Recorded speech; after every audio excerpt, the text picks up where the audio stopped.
Hi అండి. బాగున్నారా? ఆషాఢం వచ్చేసింది కదా! ఆషాఢం అంటే మనకు గుర్తొచ్చే వాటిలో గోరింటాకు ఒకటండి. మెయిన్‌లీ గోరింటాకే. ఈరోజు నేనైతే గోరింటాకు పెట్టేసుకోవాలి. సో, గోరింటాకు పెట్టుకోవాలంటే ఎంత లేదన్నా ఒక 2, 3 గంటలైనా అసలు కదలకుండా కూర్చోవాలి. అంటే గోరింటాకు పెట్టుకుంటాం కదండీ! అందుకని చెప్పేసి కొంచెం పనులన్నీ ముందు చేసేసుకుంటే 2, 3 గంటలు మనం ఫ్రీగా కూర్చోవచ్చనమాట.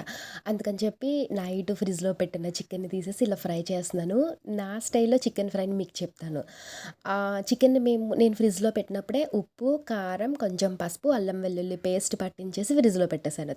పక్కనే కొంచెం నేను లాస్ట్ టైం నా వీడియోస్‌లో చూయించాను కదండీ టీ. ఆ టీని పెట్టుకున్నాననమాట. ఎంజాయ్ చేస్తూ అంటే తాగుతూ ఫ్రై చేయొచ్చని. అలా చికెన్ పెట్టుకున్నానన్నాను కదా! దాన్ని ఒక హాఫ్ అన్ అవర్ ముందు తీసేసాను నేను. తీసి కొంచెం కూలింగ్ తగ్గిన తర్వాత మూకుట్లో ఒక 2, 3 స్పూన్లు మాత్రమే ఆయిల్ వేసి ఆ చికెన్ వేసేసాను. తర్వాత ముక్కకి మునిగటంగా వాటర్ పోసి ఉడికించానండి. ఆ వాటర్ అంతా ఆ ముక్క అనేది అబ్జర్వ్ చేసేసుకున్న తర్వాత ఆయిల్ ఏమైనా పడతదా అంటే ఈ స్టేజ్‌లో నేను యాడ్ చేసుకుంటాను. అంటే ఇంకొక 3 స్పూన్లు అలా వేసుకుంటాను. ఎక్కువైతే వేసుకోను. ఇలా వేయడం వల్ల ముక్క అనేది కొంచెం ఉడికి మనం ఆయిల్ యాడ్ చేస్తాం కదా! కొంచెం ఏగినట్టుండి ఫ్రై అనేది బావుంటుందండి. మనం పట్టించిన మసాలా కొంచెం ఏమైనా తక్కువైతే ఇప్పుడే యాడ్ చేసేసుకుంటాను. ఇలా చేయడం వల్ల ఫ్రైలో కొంచెం గుజ్జుండి 2 ముక్కలు మనం వేసుకున్న అన్నం కలుస్తదండి. టేస్టీగా ఉంటుంది. అంతేకాకుండా పీస్ అనేది కొంచెం జ్యూసీగా ఉంటుంది. నేను ఈ ఫ్రైలో మసాలా పొడులు వేసేసానండి. మరి వీడియో అయితే ఎక్కడ రికార్డ్ అవ్వలేదో నేను చూసుకోలేదు. ఏమేమి వేశానంటే ఒక స్పూన్ ధనియాల పొడి, ఒక స్పూన్ జీలకర్ర పొడి, ఒక హాఫ్ స్పూన్ ఏమో లవంగాలు, చెక్క, యాలకులు దంచిన పౌడర్ ఉంటుంది కదండీ! ఆ పౌడర్ వేసుకున్నాను. ఉప్పేమో కొంచెం తగ్గినట్టుగా అనిపించింది. అందుకని ఒక స్పూన్ సాల్ట్ వేసి తిప్పేసుకుంటున్నాను. ఇంకా ఇది ఫ్రై ఆల్మోస్ట్ కంప్లీట్ అయిపోయింది. అంటే ఒక 90% అయిపోయింది అనే టైంకి ఒక స్పూన్ కారం వేసేసి తిప్పేసుకుంటున్నాను. ఇప్పుడు మనం కావాలంటే కొత్తిమీర యాడ్ చేసుకోవచ్చండి. నా దగ్గర టైంకి లేదు కాబట్టి లేత కరివేపాకు ఉంటుంది కదా! 2 రెబ్బలు అలా వేసేసాను. ఇంకొంచెం జీలకర్ర తీసుకొని ఆయిల్‌ని ముక్కల్ని సెపరేట్ చేసి ఆ ఆయిల్‌లో జీలకర్ర అక్కడక్కడ వేసుకున్నానండి. అది ఫ్రై అయితే మనకి నోటికి తగులుతా ఉంటది బావుంటదని. నాకిష్టం మెయిన్‌లీ చెప్పాలంటే ఇలా. ఇది మూత పెట్టేసి ఒక 2, 3 మినిట్స్ మాత్రం కొంచెం ఏగితే సరిపోతుందనమాట. ఇక ఫ్రై అనేది అయిపోయినట్టేనండి. చూసారా? ముక్కకి కొంచెం గుజ్జు పట్టి భలే ముక్క కూడా జ్యూసీగా ఉంటుందన్నాను కదా! చాలా బావుంటుందండి ఈ టైప్ ఆఫ్ ఫ్రైని. మరీ డీప్ ఫ్రై చేసేసుకుంటే నాకది నచ్చదు. వడియాల్లా ఉంటాయి ముక్కలనేవి. ఇక ఫ్రై అయిపోయింది. నేను తినడం కూడా కంప్లీట్ చేసేసుకొని రేపటి టిఫిన్‌కి ఇప్పుడు మిక్సీ పట్టాలండి. అంటే మజ్జిగలోని బియ్యం, మెంతులు అలా నానబెట్టాను. ఇప్పుడు మిక్సీ పట్టేసుకుంటే ఇంకొక అరగంట ఎక్కువ కూర్చోవచ్చనమాట గోరింటాకు పట్టుకొని. చాలామంది ఇందులో కడిగేసి సగ్గుబియ్యం కూడా వేసి నానబెట్టుకుంటారండి. ఇంకొంచెం పొంగుతాయని. నేను వేస్తాను. కాకపోతే ఈసారి నేను స్కిప్ చేసేసాను వాటిని. చూసారా? అట్ట అనేది భలే మెత్తగా దూదిలా ఉంటుందనమాట. అట్టుకి ఇలా బెజ్జాలు పడి పొంగుతా ఉంటుందండి. సరే ఇక ఇవన్నీ అయిపోయి ఇప్పుడు గబగబా గోరింటాకు కోసేసి మిక్సీ పట్టుకొని పెట్టేసుకోవడమేనండి. గోరింటాకు చెట్టు అనేది మా ఇంటికి దగ్గరలోనే మేము చేసే పొలం కంచిలో ఉందనమాట. మాకు తులసి మొక్కతో పాటు కొన్ని కొన్ని మొక్కలు ఆనవాయితీ లేదు ఇంట్లో వేసుకోవడం. సో, వాటిలో ఈ గోరింటాకు మొక్క ఒకటండి.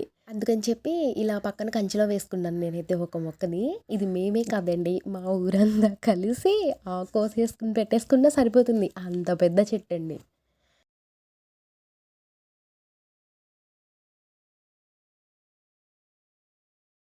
చాలా లేతగా ఉంది ఆకు. అండ్ వర్షంలో తడిచి ఉంది కదండీ గోరింటాకు. ఎలా పండుతుందో చూడాలి. ఇందులో డ్రై అయిపోయిన ఆకుంది చూడండి. ఆ ఆకుని నేను అంతకు ముందు రోజు ఒక 4, 5 కొమ్మలు తెచ్చానండి నేను. ఆ రోజు మిక్సీ పట్టడం కుదరక ఈ రోజు కోసిన గోరింటాకుతో మిక్సీ పట్టేద్దామని దూసేసాను.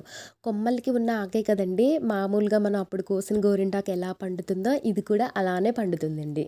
మిక్సీ పట్టేసుకున్నాను. కొంచెం కాళ్ళకి, చేతులకి అలా పక్కనుంచేసి కొంచెం హెయిర్‌కి నేను గోరింటాకుని ఎప్పుడు అంటే మంత్లీ ఒక 7, 8 టైమ్స్ అన్నా హెయిర్‌కి పెట్టుకుంటానండి. ఇక అందుకని ఈసారి కూడా హెయిర్‌కి పెట్టేసుకుందామని కొంచెం పక్కకి వాటా పెట్టేసాను.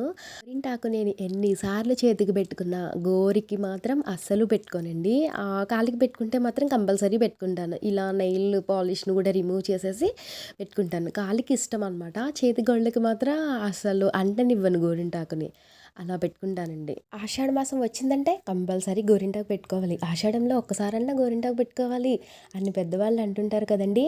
మన పెద్దవాళ్ళు పెట్టిన ప్రతి ఆచారం వెనకాల ఏదో ఒక సైంటిఫిక్ రీజన్ ఉంటుందండి. ఇక పెద్దవాళ్ళు ఏంటంటే ఇక ఆషాఢం కంపల్సరీ గోరింటాకు పెట్టేసుకోవాలి అని ఇంకా సాంప్రదాయంలా తీసుకొచ్చేసారనమాట. ఇప్పుడు మనకి ఆషాఢంలో కొంచెం వాతావరణం మార్పులొస్తదండి. ఎందుకంటే సడన్‌గా ఎండ నుంచి, అతి వేడి నుంచి అతి ఉష్ణం ఉండే వాతావరణానికి వచ్చేసాం కదా! సో, అందువల్ల మన బాడీ అనేది రకరకాల ఇన్ఫెక్షన్స్‌కి గురి అవుతుందండి. ఇప్పుడు ఆ అతి ఉష్ణం నుంచి మన యొక్క ఆరోగ్యాన్ని కాపాడుతుంది ఈ గోరింటాకనమాట. గోరింటాకు కాపాడుతుందా అంటే మనం అరచేతిలో చందమామ పెట్టుకుంటాము. మన అరచేతిలో అంటే మెయిన్‌లీ స్త్రీలండి. అరచేతిలో స్త్రీల గర్భాశయానికి రక్తాన్ని చేరవేసే ప్రధాన నాడులు ఉంటాయి. అలా ఈ గోరింటాకు పెట్టుకోవడం వల్ల గర్భాశయ దోషాలు లేకుండా కూడా చేస్తుందండి. మనం అప్పటిదాకా సమ్మర్ వల్ల వచ్చే వేడి, మళ్ళీ సడన్‌గా క్లైమేట్ చేంజ్ అయిపోయి వర్షం, ఇక చల్లదనంలోకి వచ్చేస్తామనమాట. అలా సడన్‌గా చేంజ్ అవ్వడం వల్ల మనం రకరకాల ఇన్ఫెక్షన్స్, ఇంకా ఫీవర్ అని, ఇంకా దగ్గు, జలుబు ఇలా చాలా వస్తాయి కదండీ కూల్ చేసేసి.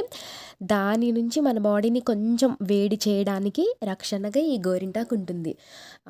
రక్షణగా అంటే గోరింటాకు ఉంటుందా అంటే గోరింటాకు చలవ చేసేది కాదండి. గోరింటాకు వల్ల వేడొస్తుంది బాడీకి. సో, అందువల్ల కొంచెం వేడి ఇస్తుంది అని చెప్పి ఈ గోరింటాకు, దాంతో పాటు ములగాకు, తెల్లగపిండి ఇలా వేడి చేసే ఐటెమ్స్ ఉంటాయి కదా! ఇవన్నీ తినాలి అనే సాంప్రదాయాన్ని పెద్దవాళ్ళు పెట్టారు. పెద్దవాళ్ళు ఇవన్నీ వేడి చేసే పదార్థాలు గదండీ బాడీకి. సో, అందుకని పెట్టుంటారు. మనం ఇలా సాంప్రదాయం, శాస్త్రం అని చెప్పి ఇక చేసేస్తామనమాట. ఇలా ప్రతి సాంప్రదాయం వెనకాల ఏదో ఒక సైంటిఫిక్ రీజన్ ఉంటుందండి. గోరింటాకు మీతో మాట్లాడుతూ పెట్టుకోవడం కంప్లీట్ చేసేసాను. అమ్మకి గోరింటాకు పెడతానంటే నేను పెట్టేసుకున్నాను కదా అంటున్నారు. నేను మర్చిపోయాను. నా హెయిర్‌కి పెట్టింది అమ్మ కదండీ! సో, అమ్మ 2 చేతులు అలా ఎర్రగా పండిపోయాయి. ఇక నా కాళ్ళకి పెట్టుకున్నాను, చేతులకి. నాకైతే అస్సలు గంట కూడా కూర్చోలేను నేను అటు ఇటు కదలకుండా. ఇక 2, 3 గంటలైతే నా వల్ల కాలేదండి.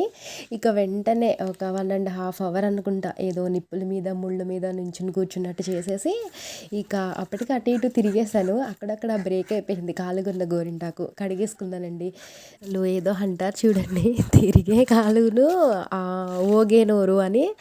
అలా నా తిరిగే కాలు అసలు కుదురుగా కూర్చోలేదనమాట. కడిగేసుకున్నాను. చూసారా ఎంత లేత కలర్‌లో పండిందో. ఇంకొంచెం సేపు ఉంచుకుంటే బాగుండేదేమో. అసలు కావాలంటే డబల్ కోటింగ్ అన్నా వేస్తాను కానీ అంతసేపు అసలు కూర్చోలేకపోయానండి. తర్వాత నా చేతికి పెట్టుకున్న గోరింటాకు మాత్రం ఇంత బాగుందండి. చాలా నీట్‌గా పెట్టుకున్నాను. మా అమ్మ అయితే ఒకటే తిట్లండి. ఎంతసేపు పెట్టుకున్నావో అంతసేపు కూడా ఉంచుకోలేకపోయావని. అస్సలు, అసలు అటు ఇటు ఇంకా ఏదైనా చేయొచ్చు గానీ అసలు తిరగకుండా అలా కూర్చోవాలి గంట, 2 గంటలంటే అబ్బో! అస్సలు వల్ల కాని పనండి అది.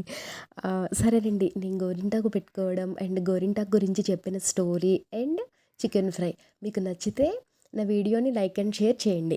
దాంతో పాటు ఎవరైనా మన ఛానల్‌ని సబ్స్క్రైబ్ చేసుకోకపోతే ప్లీజ్ సబ్స్క్రైబ్ కూడా చేసుకోండి. మరొక మంచి వీడియోతో మళ్ళీ కలుద్దాం. బాయ్.